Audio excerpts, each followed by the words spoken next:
Hello, everybody. Welcome to another episode of the Over Sharon Show. We're continuing last week's discussion with our almost 2.5-hour episode. Thank you guys so much for watching that. If you made it through all 2.5 hours, it was a big commitment. That was a lot. Yeah, but we definitely expressed a lot of our opinions, and I think we kind of laid down a foundation for where we're going with everything. But we have a quote for you guys today, and we have a few quotes, but we're going to open up with this quote, and it's from the book of James from the Holy Bible, chapter 1, verses 13 and 14. And remember, when you are being tempted, do not say, God is tempting me.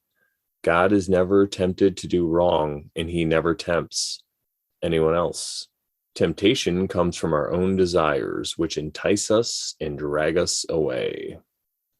Yes, indeed. Boy, do they. Yeah. For some people. That's what I heard. Yeah. Yeah, that's really good stuff there. Like when I was going to church, I'm shuffling cards here. While I was going to church, that was one of the most pivotal quotes for me. That one, and I think it was, it was like 1 John 2:27 or something like that. I think it was one of the Johns 2:27, where I think Jesus says something to the effect of, was it Jesus or was it John? Now I'm forgetting. I remember the quote location, but now I don't remember what the quote was about. Dang it. I haven't looked at it in a while, but that was a very pivotal quote for me back in the day. Can you look it up for me? Sure. What is it?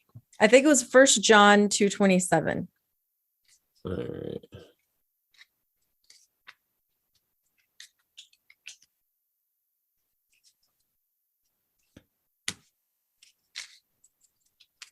I'm just going to click on the first one. As for you, the anointing you received from him remains in you, and you do not need anyone to teach you.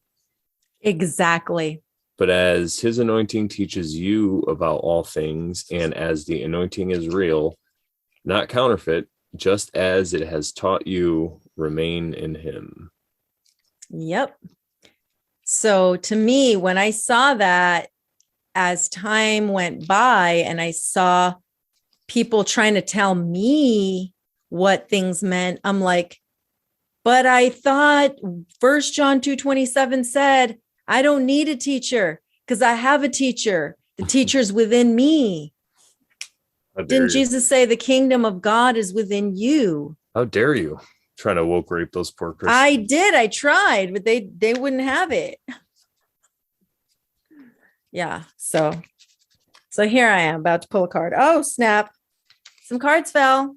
Uh-oh. Should I pick the card that there's two, I think. Oh no, there's three. I'll pick the single one that fell. Okay. How do you know it's single? Because the other one came in a pile. Ooh, the Three of Pentacles. I did a podcast, which you guys, if you want to check out, it's on, I could put a link underneath, but I was on the Pat Oates show. I'm not sure when he's going to put it up, but I was doing tarot readings for them, and that card came up twice. But so it's a sync. This card fell out, wanted to fall out. And I wasn't able really to address it because one of the guys on the show was like afraid he was going to go to hell or something. It was pretty funny, but we'll talk about that later. Yes. So anyway, yeah, but check it out. It's a cool show, the podcast, or it's the POS show. That's what they call it. Not POS as in piece of shit, but as in Pat Oates. No, I think that's that. Yeah, well, it's kind of both. It's like, I know. Yeah, but it's because that's the joke. Their format. Yeah. Yeah. So we got the Three Pentacles there with a guy who's doing the chiseling in the middle. He's actually doing the work, and then you have the people on both sides that are kind of like admiring or looking on and giving like a little bit of advice or criticism or whatever it is. Yeah, I was gonna say, are they critiquing? Are they? It's like guidance. Praising? Really. It's like guidance, I guess you could say. Maybe guidance. Yeah, guidance. And it's a really good card. We know about threes and how awesome threes are. but it's about the masculine and feminine coming together to create action in the world. It's very fire card, even though it's a pentacle. Three is very fire, Interesting. I didn't creation. know that. Yeah. So that person is literally making their creation, which is some artwork on the wall, some pentacles. And we all know pentacles represent the Earth. earth, the dirtly realm, sometimes our Grounding. careers. Yep. Sometimes our careers, stuff like that. So this person's literally Wealth. showcasing the way that they obtain wealth or their skill or craft or whatever it is. And these other people are kind of helping them, guiding them. So it's also kind of like an apprentice, because if you think of an apprentice, it's somebody who's they're like done with school and they're actually putting it into action, but they're still new at it. So that's what that card means. Uh-huh. Uh-huh. I'm just going to read quickly from the little book what it says. You are collaborating with others and creating synergies to achieve big results. You balance the wisdom of the experts and the new ideas of novices. Yeah, that's how apprentices can also help master whatever builders, because sometimes the apprentice is really smart but lazy, so they can figure out quicker ways and easier ways to do things, like me. So yeah, it goes both ways. Yeah, very cool. I was one to like find the shortcut and like, okay, how do we do this faster? How do we streamline this? Because ain't nobody got time for all that. Yep. Exactly. You know what I'm saying? Yeah. That happened to me when I was trying to learn how to make bread. I was like, ain't nobody got time to babysit this damn piece of dough. Every 30 minutes come and like turn in the loaf. Oh no, I don't think so. Ain't nobody got time for that. Do you talk to your bread? You know, I do. Talk to your I'm water. just kidding. When you walk in, are you like, what up, dough? That's funny. You should. I could. I did never think of that one. And then you could poke it and it'll go hee, like pills for her doughboy. Anyway, yeah, we're getting a little off our little topic, but we're back to talk about more religious topics, right, B? Yeah, stuff like that. So what are we talking about today? So we're going to talk about we left off on true spirituality, the things that we're looking into now, with regard to topics like the books that we're reading, yeah, all that kind of stuff. I want to say that this is something I was trying to say in the podcast last night too, but we were joking around too much. I couldn't exactly get it out, but there's a saying that says like there's one mountaintop. So if you look at spiritual, people call it like enlightenment or whatever, there's a goal that people want to get to. So there's this mountaintop that people want to get to with their spirituality and their belief system and stuff like that, and how they can be in the world. And I just say that there's many paths to that mountaintop. So again, we're not here to like decry anyone else's belief system. Like whatever gets you through the day, you know, that works with me, as long as your behavior is fine and you're not ruining my circle. You know what I mean? As long as that's the case, then we're cool. You know, we can get along. But what we're just talking about again is what we've learned. And my path to this mountaintop has been pretty crazy one. There's been a lot of like side paths and like, you know, going into caves and stuff. But I feel that what I've learned is just, again, everyone's got their own path. So we're not here making fun of people. I mean, we're going to mock some things, you know, I'm a comedian, that's what we do, but it's all in good fun. And yeah. And I guess that's one of the most important lessons really that I learned, though, when we're talking about like our spirituality and what do we do. It's just that I learned that my way isn't the only way, and that I can't just make people see the light. They got to see it for themselves. Absolutely. And I concur with everything you just said. Um, Even though I can sound a little bit eccentric about how I see things, um, I still have respect for other people, other people's views and the things that they've read, because I haven't read everything myself, so I can't know what they've read, what they've learned.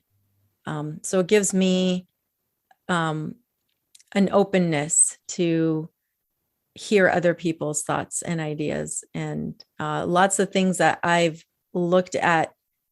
Actually, Brandon talked to me about, like some of the books we're going to talk about, like the Tao and the Bhagavad-Gita.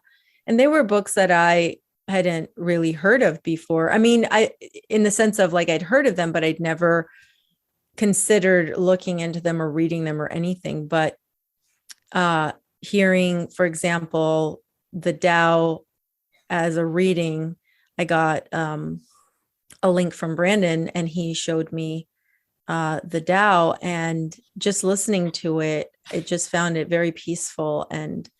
Um, and it was kind of challenging because you're listening to this, and the way that it's portrayed is to do these things, and it's kind of like, wow, that's not an easy thing to do, to be that way. So it really is challenging to oneself to, you know, or one of our favorite quotes, which is, those who know don't speak, and those who speak don't know. So, you know, yes, here we are oversharing all the time. So we don't know, clearly, we don't know everything. But at the same time, we can exercise this ability to know when not to, when people are speaking, and there's a lot of nonsense going on, and people are talking about things, and you can just say, you know what, I'm not going to say anything, because it's not going to contribute. It's not going to help, because people are spiraling, and it's just not helpful. So it's a balance of knowing when and when not to speak. But we talked about that a little bit last week, didn't we, Brandon? Yeah, we definitely did. And another tool that well, I mean, yeah, that's very important what you just said, totally. And I'm glad that's the conclusion that I'm coming to. It's making my life a lot easier. But one of the things that we talked about last week, that or we were going to talk about our different spiritual methods and stuff that we do. One of them is the tarot. We talk about it a lot. One thing I want to say about the tarot, the way that I view it, is that I don't feel that it has any power in itself. It's just what you give it. It's kind of like everything else in this world. I feel like it's just a tool. It's a tool that works with synchronicity in this universe. You know, there's a lot of crazy things that happen, that we could say are coincidences and stuff like that. And I feel that that same kind of energy that makes things happen that just seem that it was random, but it really affects us, and, you know, sometimes small, sometimes big ways. I think that's what the tarot harnesses, and it uses that.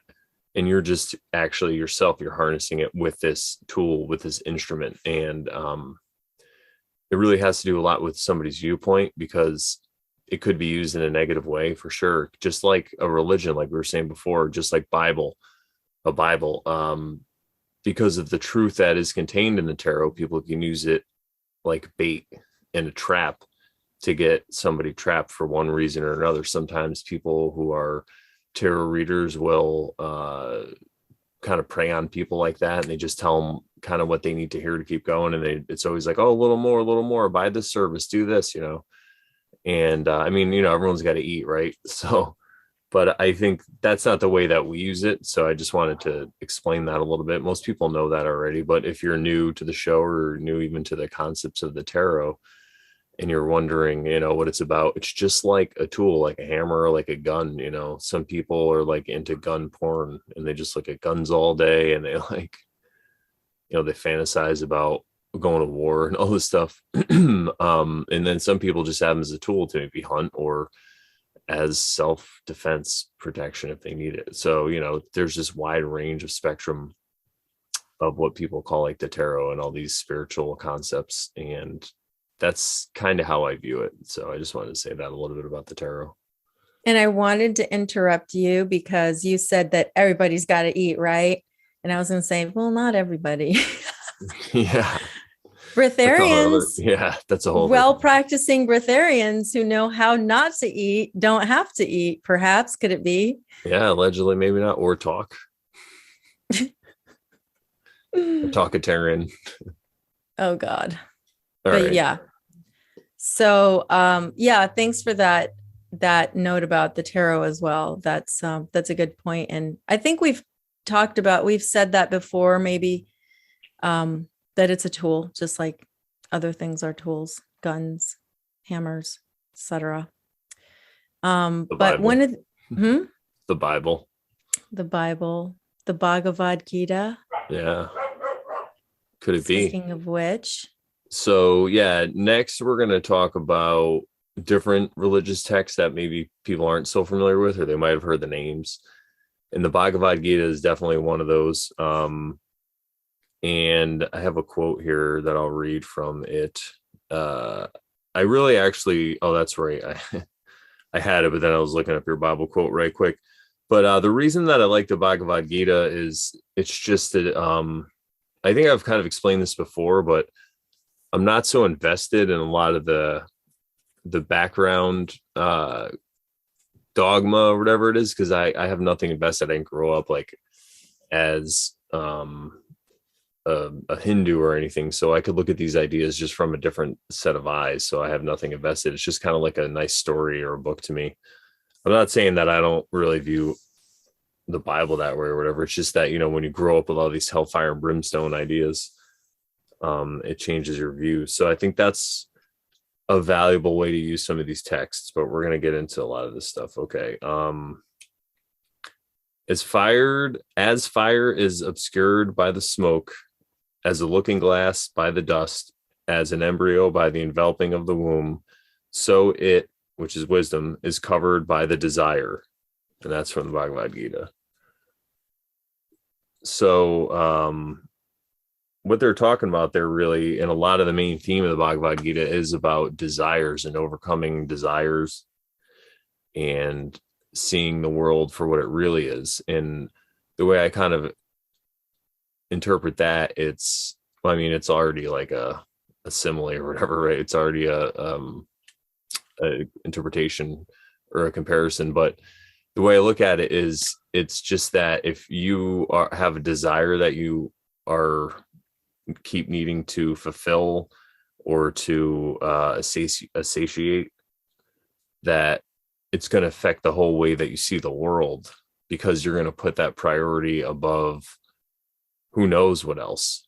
So that's really what they're talking about. They're just talking about getting your priority straight, basically, at the end of the day. But that's what I like about it, because it's set in the tone of this war that happens, and it's this major conflict where everyone's going to die. So it's like they really want you to pay attention. Sharon? Yes. Well, I'm going through the Bhagavad Gita right now. I'm just going to guess, I'm probably about 75% of the way through it. It's been really good. I'm starting to understand some of the terminology that they use, which is just some of these words that are, in a different language. What is it? Sanskrit, or I don't even know what language it would be, but so you have, I think the three words that I remember are tamas, rajas, and sattva, rajas, and sattva, rajas, tamas. I think those are the three. The three. Yeah. Stages. And I think the sattva or something is like it's like the one that doesn't seek, doesn't have any reasons to do any, like if you're doing good for someone, you're not doing it because you're going to get something back or anything. You're just benevolent. You're genuinely doing something for someone. And then Rajas, I think, is a little bit more not benevolent. And then the Tamas is like the totally not at all. Like, I can't remember the spectrums, but it's, or the actual definitions or whatever, but that's, I'm learning a little bit more about those things. But yeah, it's pretty good. I want to get to the point where I can listen to it again and again, and I can get like more out of it, and maybe even find a quote that I like, just like I did with the Tao, where I like one of the quotes is my favorite, though. This one who speaks does not know quote. But yeah, so I don't know very much about the Bhagavad-Gita other than what I've been listening to. And like I said in the last episode, I noticed how there were things, and I think even more recently as I've been listening to it, I've noticed how it's similar to some Bible passages that I've seen. So I mean, I just thought that was interesting, and it kind of points to how a lot of these texts probably originated in the same kind of thought process. And probably, like Brandon was saying last time, that they were just directed to different people groups that would get them in a certain way and be able to comprehend them. Something to add there. A lot of the stuff like the Tao Te Ching, you talk about the Bhagavad-Gita, different stuff from the East. It differs in a lot of the Bible and the way we learn our religion here, I guess you could say, in the West. And the difference in this stuff I've noticed in the Eastern stuff is there's no judgment. They're kind of just telling you, like in the Tao, they're like, the master does this, the wise man does this, he who speaks doesn't know, he who knows doesn't speak. There's no judgment there. They're just telling you, unless you perceive it yourself. A lot of us that come from this Western background, at first we will probably perceive it that way. But if you look at it, if the shoe fits, wear it. Yeah. Yeah. But what I see, though, is it's a way of learning where they're just learning through example, right? They're not learning the way we learn, which is we get rewarded for our good actions and punished for our bad actions. No, heaven and hell. Exactly. They're putting these examples up there for people to follow if they want or they don't. Because like with the Tamasic and the Rajasic, all that stuff, they're telling you in the Bhagavad-Gita, like one of the guys in their interpretations that I was listening to, he's like, Tamasic people like spicy food. And oh my gosh, I had just heard that. I thought that was so bizarre. Yeah. That the Sattvic people like just mild, plain foods, healthy foods, whatever. And then the other two were, one was, what was it? The Tamasic was like spicy stuff. Yeah, like spicy or fried. I think it's been a while, but that was crazy. It's a really cool way to break it down in an analogy, but it's also just telling you, though, they're not saying this guy's an asshole because he likes it this way. He's just saying these type of people who are exhibiting these behavior, this is what they like. And this, so it's up to you as the reader then to figure out which path that you want. There's no condemnation, no damnation. Right. Like that, right. I remember that part. I remember them saying, can I interject? I'm sorry. Yeah. Because I'm remembering as you're talking about that section was talking about, you have these three kinds of people. And it said the people that like the Sattvic people won't have to come back and reincarnate, but the Rajasic and the Tamasic people will. And it's not like they don't, like they're condemned or damned or anything to keep coming back, but it's because they're given opportunity, because they always have a choice. it said that they always have the chance to do something differently. So they'll come back, they'll reincarnate, and they'll learn more lessons. And if they want to keep behaving in the same way, they can, and they will, but they'll just keep coming back. And it was just like you said, there's no judgment. It's just, okay, you got another opportunity, try again. Just like when you play a video game, it's like, okay, boom, you fell into the pit. Okay, Mario brother, wake up. It's time to try again. play that one over again. See if you can pass this hurdle this time.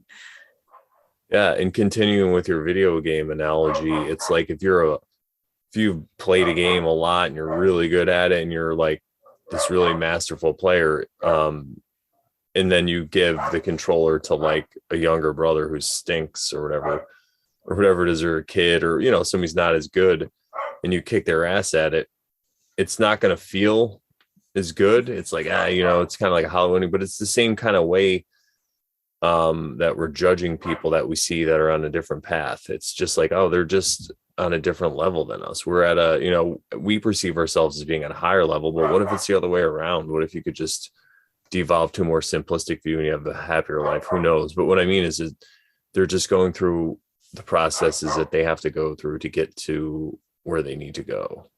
It's like a learning, just like you said, video game. That's a perfect analogy. Yeah, I just thought of it right now. I like it. Yeah. So, but one of the things that you'd mentioned, Brandon, is that Krishna says to Arjuna to always keep his mind on God.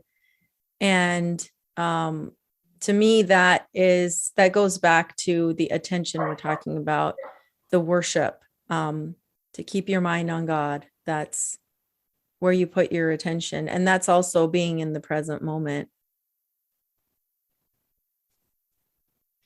Yeah, I think that has a lot to do with being in the present moment, because if you think about God as a creator, his creation is in this moment. It's living right now. It's unfolding before us. So I think if you keep your mind on him, it can mean a lot of different things. It's kind of like trusting the plan, trusting God's plan. So like if something happens, you can control how you react to it. You can get upset about it. You could be in despair. But that's technically not trusting God's plan. So if you're keeping your mind on God, you're just going to stay there and you're going to say, okay, what can I learn from this? How can I figure it out? What's going on? It's just stuff like that. Like, oh, I wonder how this could lead to a benefit in my life. And then at that moment, you have your mind on God. You have your mind on the plan. You have your mind on what's really occurring, not the stories you're telling yourself to delude yourself, to either pacify yourself, to get rid of fear or whatever. You're actually living in the moment, and you're not having any fear and you're not having any judgment. Yeah, you always have the moment. And Crow says it all the time, that as soon as you say this moment, it's already in the past. It's just crazy to think about that. So we just have to carpe diem. Exactly. Seize the moment. Exactly. But yeah. So some of the other books that Brandon wanted to bring up, well, one of them is what one could consider, I think, an apocryphal text. These are books that were allegedly supposed to be in the Bible, and then were taken out or taken away or hidden.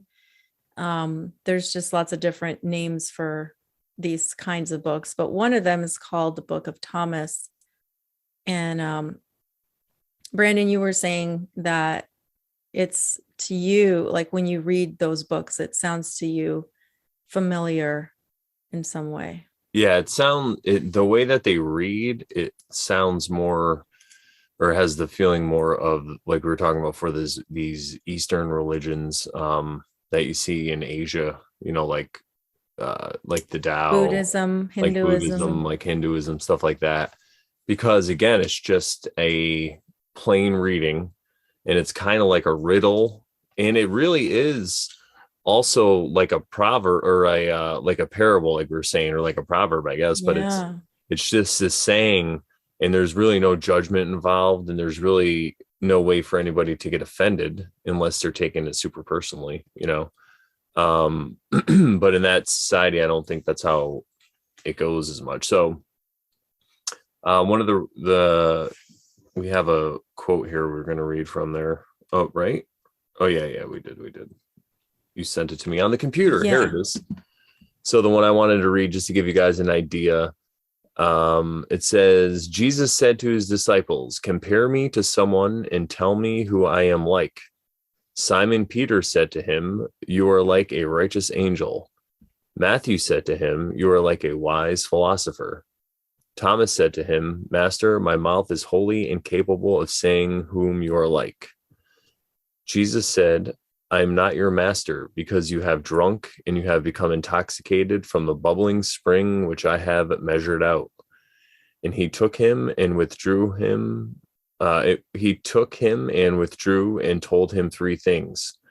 When Thomas returned to his companions, they asked him, what did Jesus say to you? Thomas said to them, if I tell you one of the things which he told me, you will pick up stones and throw them at me. A fire will come out of the stones and burn you up. So that's a passage or scripture, whatever, that I've always really liked ever since I heard it, because it's really hard to understand for a lot of people. They're just like, what the, and I get it, because on a literal level, it does sound pretty crazy. But I think that Jesus, it's just I guess you could say like an occulted thing. It's a secret way to see if you get what he's saying and if you're taking it literal. So he asks everybody what they think about him, and then Thomas is the only one to really answer anything that's like, I have no idea. And that's why he said, I'm not your master, because he gets it. He's like, I am not your master, because I'm not God. I'm just Jesus at this point, like, so you get it. And then the whole part where he tells him the three things, again, three is this magical number. And the other guys are like, what did he say? And he basically is like, I can't woke rape you. That's what he's saying. He's like, if I tell you, it'd be woke raping, because you don't get it. You're not on that I'd level. have to kill you. Yeah. And there's nothing wrong with it, because all the disciples in the Bible had their own place and their own tendencies. I mean, if you look at 12 and you bring it back to the zodiac, every sign has its tendencies. So you have a just certain way you talk to different people and you communicate with somebody if you know their tendencies. You're not just an asshole to them. So I think it has a lot to do with that as well. So it just goes to show you that some people can get it and some people just get burned up with stones. Yeah.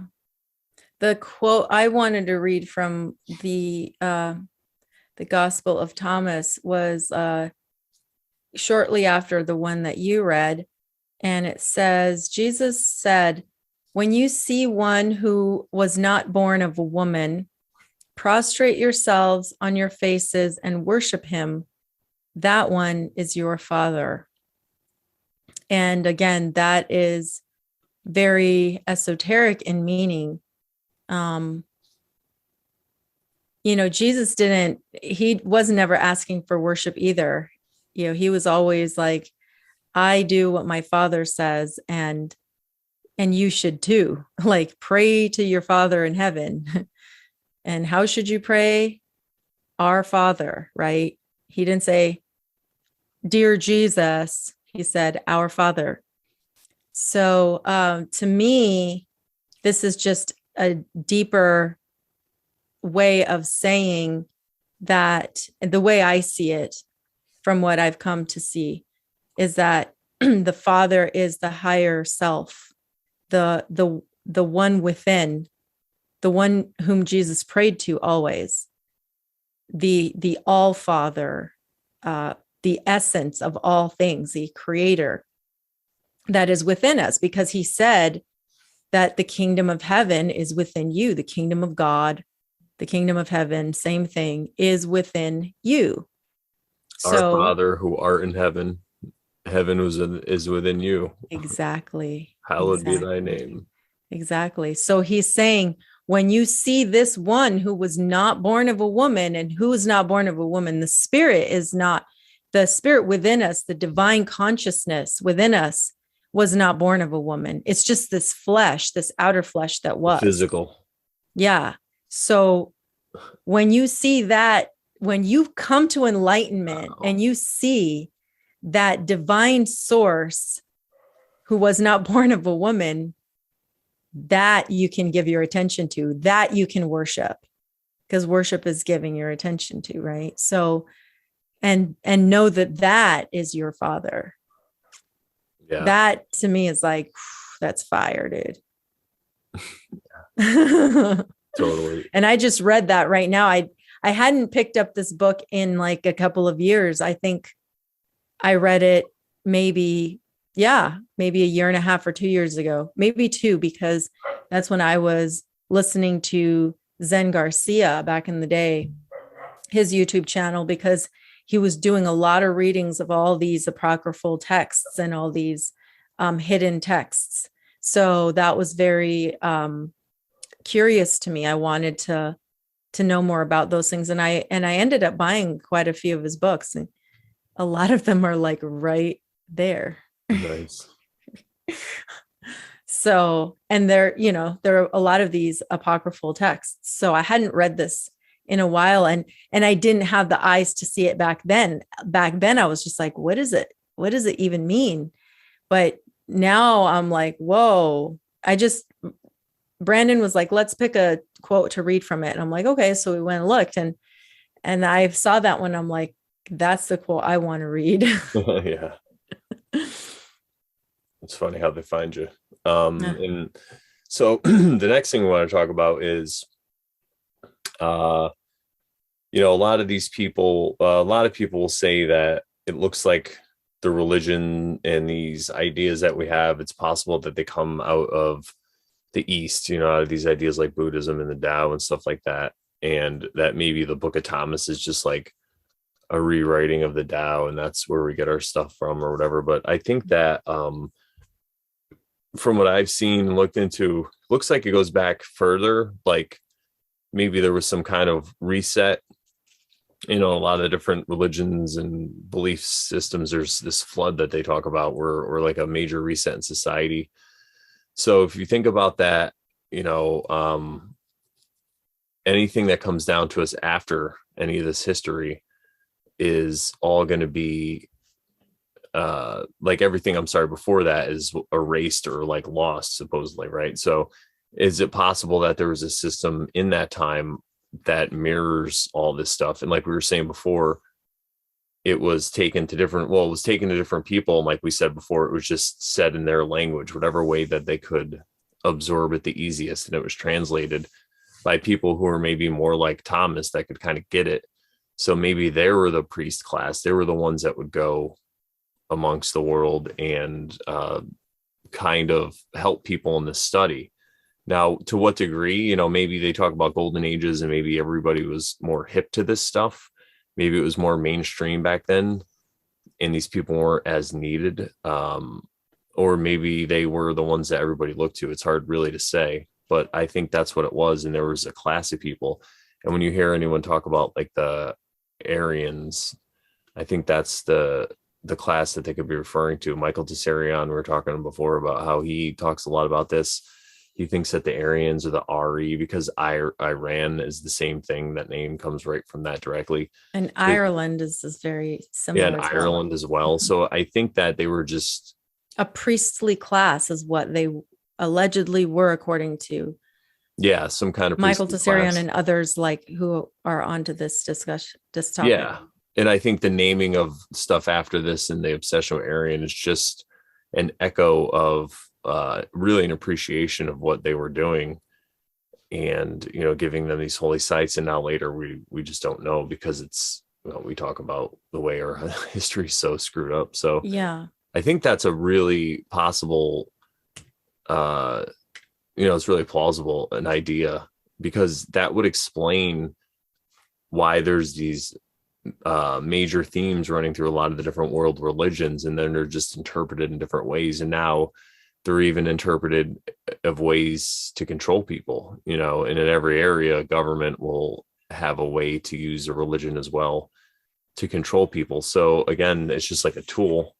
These ideas can be misused and used as systems of control. But I think that tracing back our history, like even through Rome and all this stuff, where we could see how our religion was shaped by world leaders and stuff, and you could just see how it was more from a colonial standpoint, like, all our people are always conquering people and stuff like that.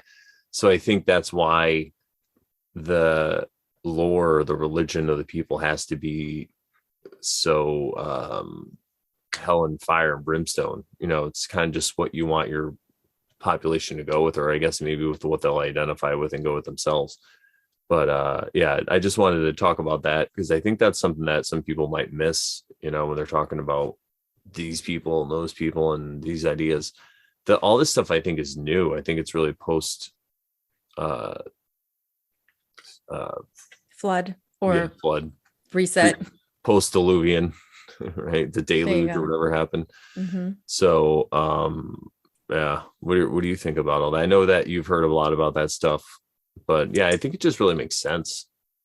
Yeah, like you were saying earlier, from the things I've heard from Michael Tsarion and others who talk about these sorts of discussions,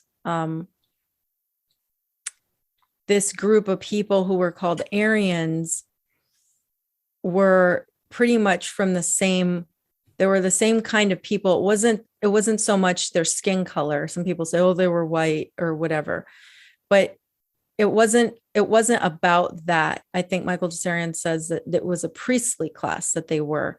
And so they went about teaching a lot of things to people. And they went everywhere in the world. But it seems that in India was where a lot of this information seemed to have stayed, because even Crow says that a lot of these things that we're looking into these days, a lot of them come from India. And perhaps they were able to hold on to the information better and write manuscripts and things in a better way to preserve them and whatnot. Somehow, as it went through the rest of the world and where those manuscripts were written and how they were directed to their target audience, it either got grabbled, it got modified to have this bent toward, like you said, fire brimstone bent or whatever else, because it seems that, for example, the Christian stuff is very, very judgmental. You ask anybody who's come out of Christianity and they'll tell you that that's one of the reasons that they woke up to everything was because of the judgment. It was like, if you didn't do this, you were going to hell. And we're going to talk about that in a bit, but like where did this all come from and why? And what is this whole thing with hell and the devil and Satan? I mean, we've talked about it before briefly, but we'll overshare some more. Why not? Yeah. And I have a little more to add to what you're just saying too, about the differences in the East and the West. And I think the information is in both places, but here it's just more occulted, it's just more hidden. Whereas in India, it's just out in the open more. I guess people are kind of living that lifestyle. That's how they were. And again, those people didn't have to ever conquer or whatever anybody. So if you're looking at the lineage of where people, their background is from, where their nationality and everything comes from, if they were a warring people, then their religion is probably going to be a little on that side, and the interpretation of it. Because you could just look at the Bible, and I'm sure even the earlier Bibles were probably more like the Book of Thomas and stuff like that before there was narratives written in or whatever. So yeah. It could be very, very well could be.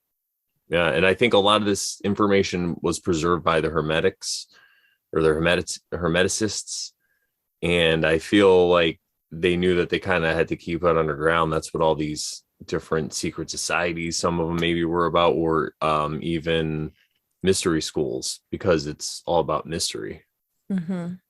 and that's what they're really teaching at the end of the day. So Yeah.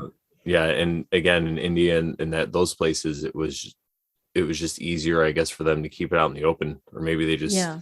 you It know. wasn't in parable format Yeah, like exactly. like the Bible. Yeah. Yeah. But one of the things we were going to talk about before we get into the question about the devil, Satan, and hell and all that stuff was some of the books that Brandon has been listening to. J.R. Tolkien. Yeah, so I've been going really hard with the Tolkien lately, and I think that I don't know what he had access to. You know, maybe it's just because he was a great artist and he was able to access the Akashic record in a way that he just didn't understand, or maybe he really had some information. Who knows, man? He went to Really? Oxford. Oxford's been there for 1,000 years. There's probably some crazy books there that nobody really has access to. And the reason I'm saying all this is because the Silmarillion is a book that was actually published after he died, and it was edited by his son, but he wrote most of it, and it was just a collection of all these different stories that happened before The Hobbit and Lord of the Rings and stuff. And it starts really with the whole creation story of Middle Earth, and it's really amazing. There's this being called Iluvatar, and he's the one who creates these other beings, and they're called the Ainur. And they, at first, they can't see or anything, and they could just sing. So they're singing, and Iluvatar is the one who starts everything, and he's the one who's singing along. And then there's the one who's the most powerful of the guys he created, and he ends up sowing discord, and he's not happy. So it's kind of like the Satan character. It really reminds me of, because Mm. Satan was the fallen angel and all this stuff, and he was the best. So, but I love the way that he talks about how the universe is spoken or sung into existence. And it really blows my mind, because when I'm thinking about the Silmarillion, it's the history of the elves for the elf characters. It's not the men, although the men do come into it Mm. because they feel like it was a mixture of elves and men that went on to populate the rest of the world. And that's where we are now. But our creation story is Genesis, right? All that stuff, but that's for men. So when you're thinking about for elves, like, it's really mind blowing, because again, this could be part of the story, or really could be true. So Elves were giant, weren't they? Weren't they like taller no, as well? they were normal. They were the size of men as well. Yeah, Oh, okay. sometimes they were taller or whatever, but the the Ainur, there was the Ainur and then the Maiar, which were under, there was the one god, right? Iluvatar, and then he had 14 Ainur under him, and they're the ones that created everything. And then below them, like, you would say maybe demigods or angels, they were called the Maiar, and there's a bunch of those. That's where Gandalf comes in. He is originally a Maiar, and then he goes to Earth and assumes the form. But the reason, what was I going to talk about? What was I bringing that up now? uh, Um, Go ahead. was it because something about the Bible, maybe? Yeah, well, it's just because you were talking about giants and stuff. So, um, the way I see this, it really fits in with the stories that you hear about the Anunnaki, or the different, like, gods that people talk to, like Prometheus and stuff like that. There's a lot of these different ideas that are entangled in there, and it's just a nice, easy way to sum it up. So I would suggest people check it out. It's pretty mind blowing. But the other reason we want to bring it up is because there's these other ideas that people talk about, like the Watchers and what they represent. And I feel like it lines up pretty well with the Silmarillion, with the Ainur. because there's 14 of them and then there's one bad guy. So I guess there's totally 15, but he, gets cast away. So he's totally different, becomes the Dark Lord. So the way that they represent different aspects, it's just like Greek mythology or Roman gods. There's all different ones that control different aspects of creation. And, so the main guy, though, his name is Manwë. And I wanted to bring that up because it really sounds like Yahweh. And there's these ideas in like Gnosticism and other stuff where Yahweh is just a deity amongst other ones. And, but he's like a bad one. And it's funny because in the Silmarillion, the original men, they do believe that these Ainur could be evil. They, because they have no idea. So, again, though, that's just, if you're actually worshiping that, you're just worshiping an aspect of nature itself. So it's just like worshiping a Roman god for God's sake. Like if you want to be a warrior, you worship Mars because you're putting your attention on that, and then you want to be the perfect warrior. So I feel like it has a lot to do with this idol worship thing. So not only can you worship beings or people, but with your attention, you could worship different aspects of how your behavior will end up. So again, like if you're worshiping Mars because you want to be a warrior, you're going to be that great warrior, but are you going to have sense in other ways? So when you're actually worshiping God, you're worshiping the whole creation. You're seeing, how do I fit into all this stuff? What's my path? How do I make the world what it's supposed to be or whatever? How do I fit in to this whole great design in a way that feels like it's my path, So I think that, I don't know where I was going with all that, but You were talking about Manwë and Yahweh. Yeah, and how yeah, they sound alike.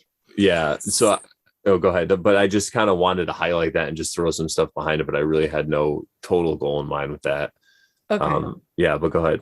Well, it reminds me when I was looking into this topic a couple of years ago, year and a half ago, approximately, and came across these videos by a channel called Israel Anderson, I think is the name of the channel. And he posted a couple of videos regarding like who is Yahweh and something about the serpent in the garden. And he made some very, very compelling points about how the serpent was actually telling the truth. And then he eventually says, I know people are going to think this is weird and crazy. And it's not that I agree or disagree with him. It's just when you read the text that he shows you and you look at the points that he's making, he's just looking at the text. He's literally just looking at the text. And you look at it and he's basically saying, so the serpent is Jesus, because the serpent is telling them the truth. And this Yahweh is telling them, no, I don't want you to know. I don't want you to have wisdom and knowledge. I don't want you to have that. But the serpent's telling them that you should know things. You should have wisdom. You should know good and evil. You should know these things. And it's not, and it's, like, it's not going to kill you to know these things. But the Yahweh God is like, oh, if you do, you're going to die. It's like, okay. And then, the whole, like, there's just a lot of stuff that he like shows you and you're like, well, I really don't have, I have nothing to say about that because it says it. What can I say? That's what the Bible says. Yeah. Well, to play devil's advocate for Yahweh for just a minute, which is hilarious. If anyone's going to get that.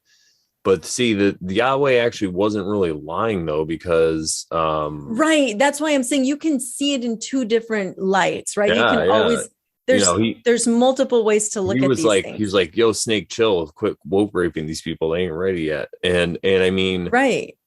It could be like that too. He could have been right. Like if you think about the way that humans have treated each other in the past couple hundred years, maybe we weren't ready for this consciousness. But it doesn't matter. It's what happened, right? So it all depends on how you look at these things, and how you view them. But that's why I like to keep such an open mind, because Right. this is what happened. Those were the choices that were made, and now we're just descendants of whatever happened. We have to work it out now. It's up to us, like, who's gonna fix it? Not them, us, Right. by fixing ourselves, so we could be better humans, so that we'll populate the earth with better humans, and then it'll be the cool thing to do to be the better human. I think that's a much better way than trying to make people do things by force, because that never happens. And when you make someone do something by force, then you just make them not want to do, they just want to do the other thing. Then it's crazy the way that people are. Exactly. It's like hurting. It's like hurting cats, which I have a lot of experience with. Let me tell you, it's sometimes they work with you, and sometimes they're just like, I just want to run around in like 3 neighbors' yards over in South Carolina where people probably have shotguns, and I just want to be a cat, and I'm not worried about coyotes. And I'm like, dude, we got to get back in the house. So yeah, that's basically what it's like if you're trying to woke rape people or wake people up. It's like hurting cats. But yeah, no, it's cool though, because it really is. There's a nuance to it, Yeah. And it can be looked at in, like I said, you can look at this from multiple angles. It's an esoteric book. It's not meant to be read literally. Yeah, exactly. And another thing I wanted to say about the Silmarillion is there's a lot of stories in there.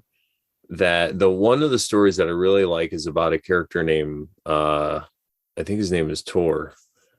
And sounds like Thor. Yeah, and he's a human, he's a man, and all this stuff happens to him that he can't quite explain. And it's basically what's happening is one of these Ainur that I talk about, his name is Ulmo. He's the king of the waters and the seas and everything, kind of like Neptune. And they don't really, in the later ages, when they're talking about men and elves, they don't really talk about those Ainur guys, just every once in a while. So he makes this appearance, but at first it's like a spring of water that just wells up, and the guy just follows it. And he's going along this path, and the whole time he's doing it, it just seems like he's kind of in chaos, and he doesn't really know what's going on, but he's kind of just trusting the plan, like trusting what's going on. And he ends up in this abandoned elf city where, like, hundreds of years ago, Ulmo told this guy Turgon had built this amazing elf city on the ocean, and he told him to abandon it and find a better one. But he said, before you do, leave a suit of armor, because there's going to be a guy later, a man, who's going to come with the suit of armor, and he's going to let you guys know, like, I'm going to give you word. And so hundreds of years later, this guy's just drawn to this empty place, and he gets there, and there's a suit of armor and all this stuff, and it's crazy because it really reminds me of your life's journey, when a lot of times you might have fear, or I might have fear about something, and or I'm working on something and it just doesn't seem like it's going to work out, or I don't understand why I'm drawn to something. But then after it comes to completion, then I could see backwards how everything just came together. And it's like, I just kind of had to trust the plan. So that's something I wanted to highlight about that book as well. There's a lot of different stories in there about things like that. And I think it's really important that sometimes we have to kind of just trust the plan and go, just let it happen. Yeah. Man. Sorry. No, that's fine. I was remembering the I think it was the Cute Hearted song. But I can't remember it anymore. Yeah, I used to plan. I wouldn't trust Donald Trump's plan, but I know that's why I trust the plan, man. Trust the plan. Yeah. But yeah, very interesting about that book. Yeah, and you're right about just trusting what divine source has for you. And just let, like, I just got one of the guys that I think he watches our show, one of our buddies in one of our groups.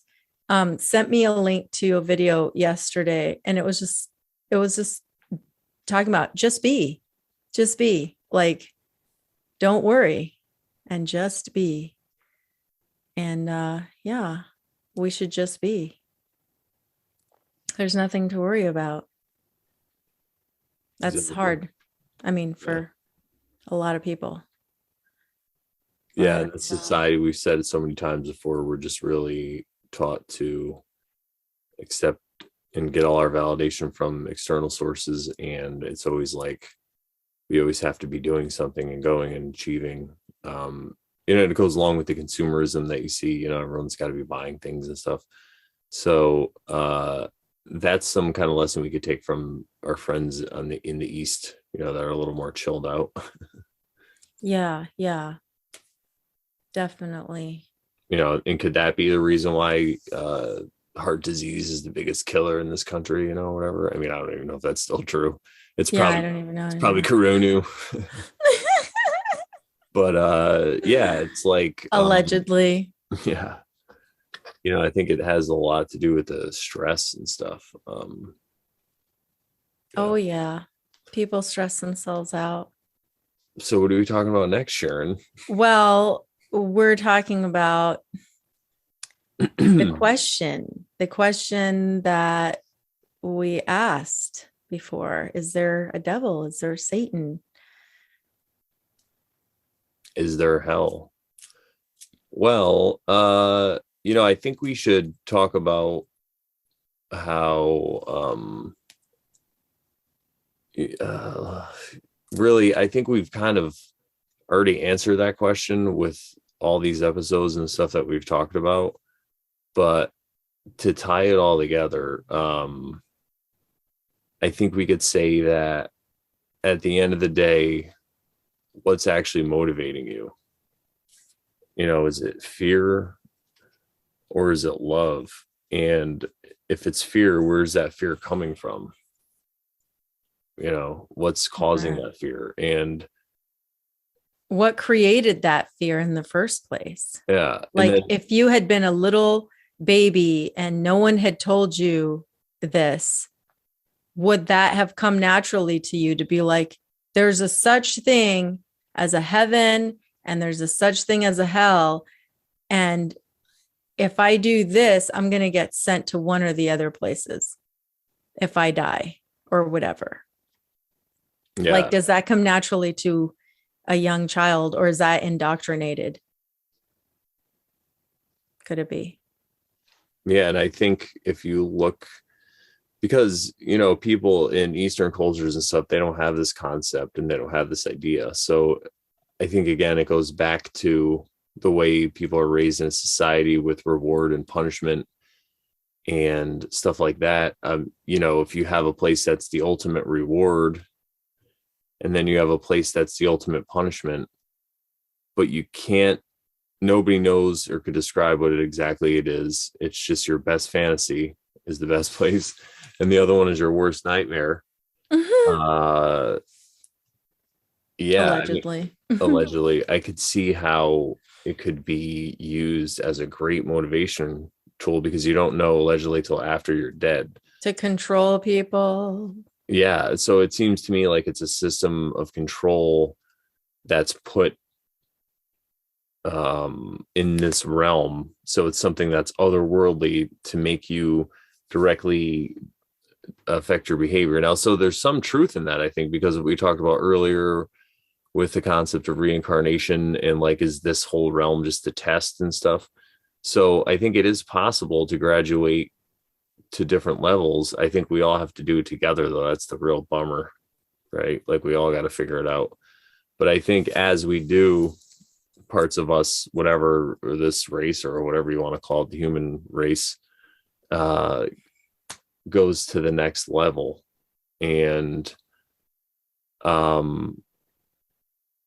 to worry about the next level isn't the point of this level. This level is to try to be the best you can or whatever. I think that's the kind of core message of all these religions.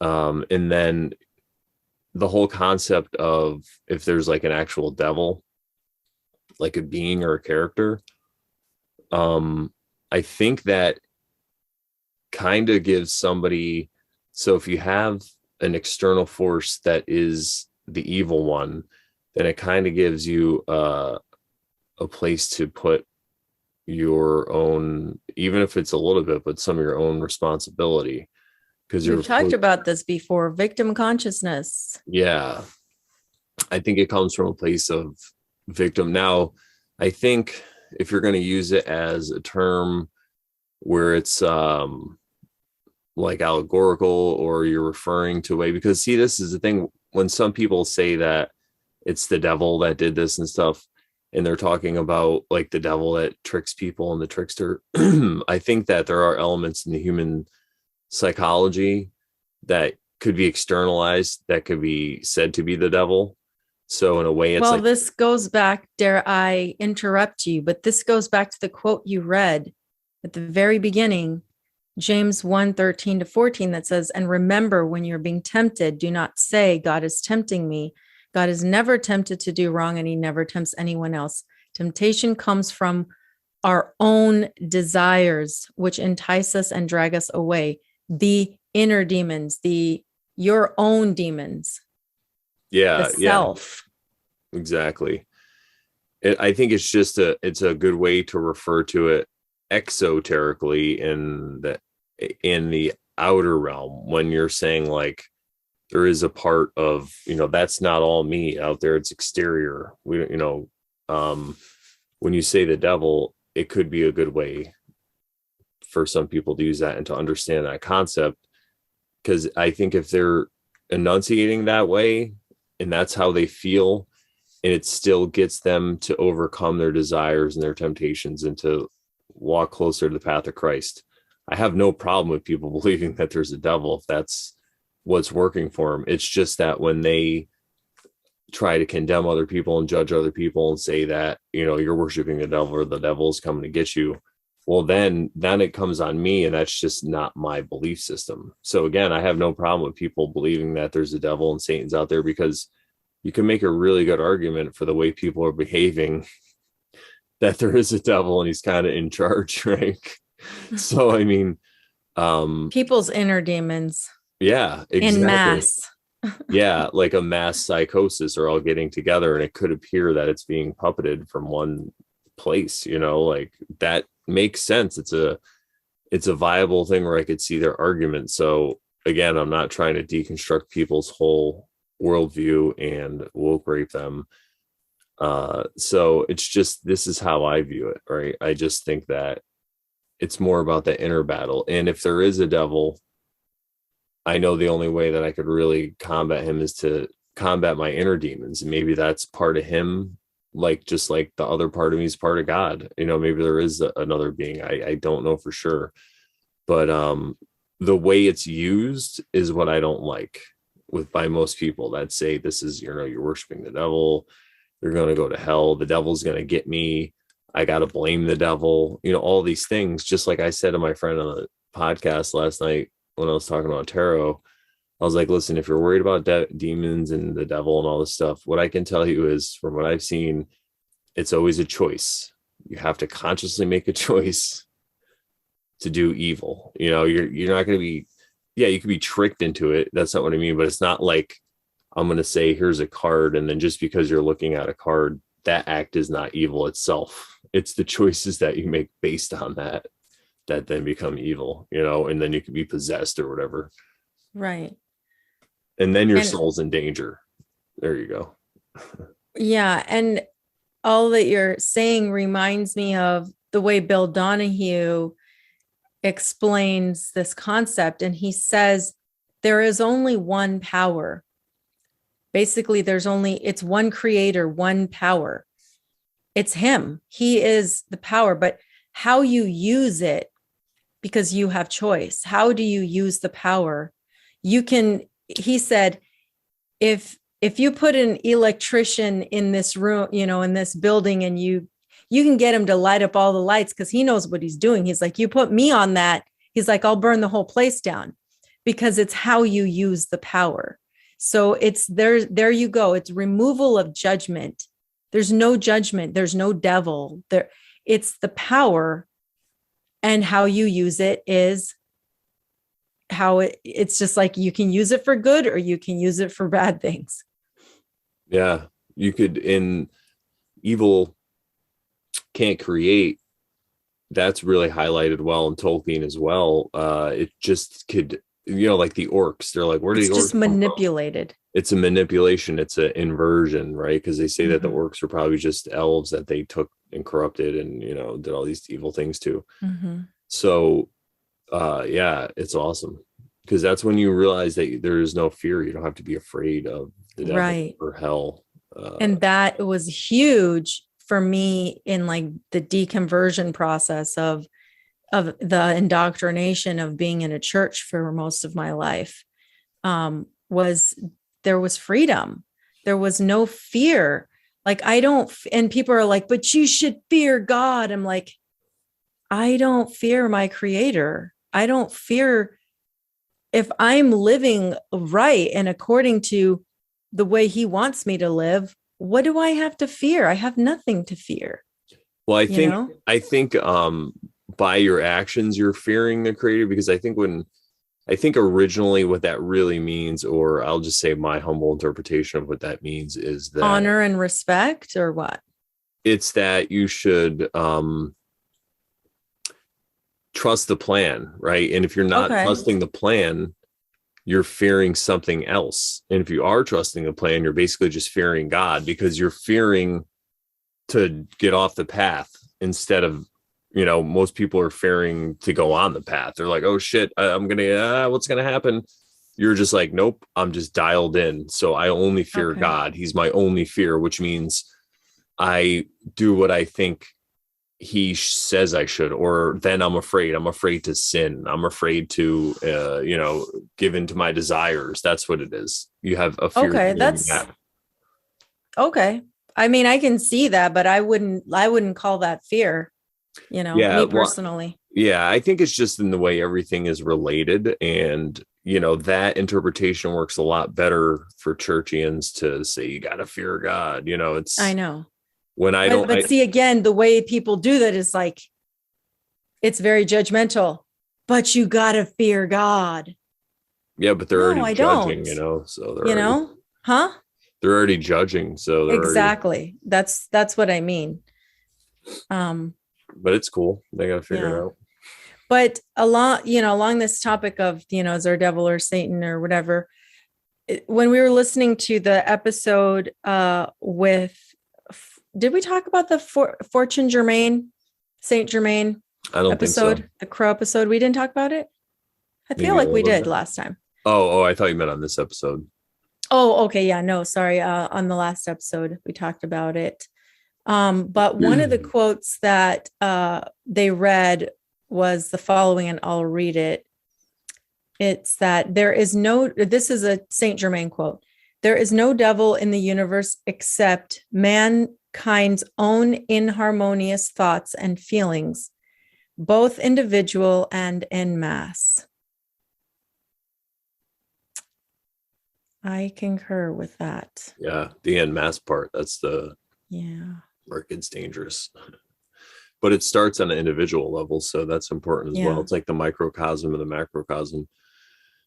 And yeah, that's kind of sums up what we've been saying on these past two episodes. So you're welcome, Saint Germain. Thank you. So yeah. Any final thoughts on that? No, I think I've said pretty much all that I could say about that, unless you have any other questions or anything you'd like to elaborate on. I don't at the moment. I mean, we talked about this many times on different episodes.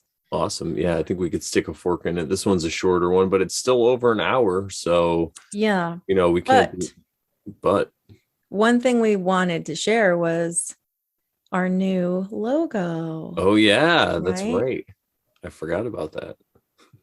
So Yeah, guys, check out our new logo. Let us know what you think in the comments below and in the chat. okay, I'm gonna share my screen and let's see if this works. Let's do it. I'm excited.